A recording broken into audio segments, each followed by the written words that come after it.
Today we're going to solve a problem about finding the critical depth in a triangular open channel. Let's start with our problem statement. We need to find the critical depth in a triangular open channel with a side slope z equals 2 for a discharge of 2.0 cubic meters per second.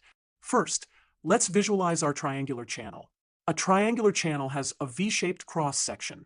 The side slope z equals 2 means that for every 1 unit of vertical rise, the side extends 2 units horizontally, giving us a 2-to-1 slope ratio. Let's label the key parameters. The depth is denoted by y. And given the side slope of z equals 2, the top width of the channel at the water surface will be t equals 2 times z times y, which is 4 times y. Now, let's establish the key formulas for triangular channels.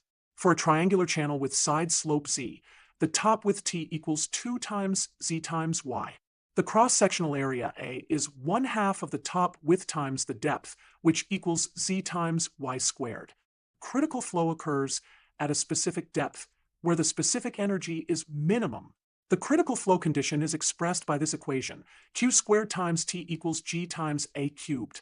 In this equation, q is the discharge, t is the top width, g is the acceleration due to gravity, and a is the cross-sectional area. Physically, this means the flow velocity equals the wave velocity, creating a balance between kinetic and potential energy.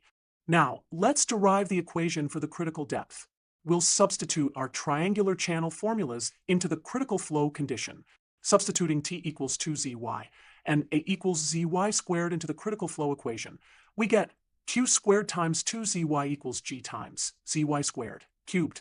Simplifying the right side, q squared times 2zy equals g times z cubed times y to the power of 6.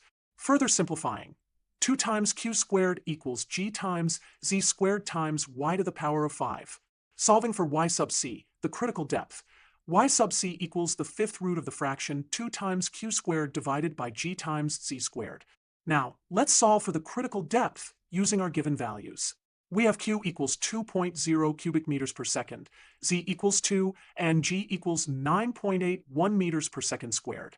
First, we calculate 2 times q squared divided by g times z squared. That's 2 times 2.0 squared divided by 9.8, 1 times 2 squared. This gives us 2 times 4 divided by 9.81 times 4, which equals 8 divided by 39.24, which is approximately 0.2039. Taking the fifth root of 0.2039, we get approximately 0.72 meters. Therefore, the critical depth in this triangular channel is 0.72 meters. Let's visualize what this critical depth looks like in our channel. Here is our triangular channel with the critical depth of 0.72 meters. At this specific depth, the flow will be in the critical state, where the flow energy is at its minimum and the specific force is at a maximum. Understanding the critical depth is important in designing hydraulic structures and managing open channel flows. It helps engineers determine where hydraulic jumps might occur, and it's essential for the proper design of weirs, flumes, and spillways. In conclusion, we've found that the critical depth for a triangular channel with a side slope of 2 and a discharge of 2.0 cubic meters per second is 0.72 meters. We derived this by using the critical flow equation and the specific geometric properties of triangular channels. Remember that the formula for critical depth in a triangular channel is y sub c equals the fifth root of the fraction 2 times q squared divided by g times c squared. Understanding critical depth is fundamental in open channel hydraulics and is essential for the proper design and analysis of water conveyance systems.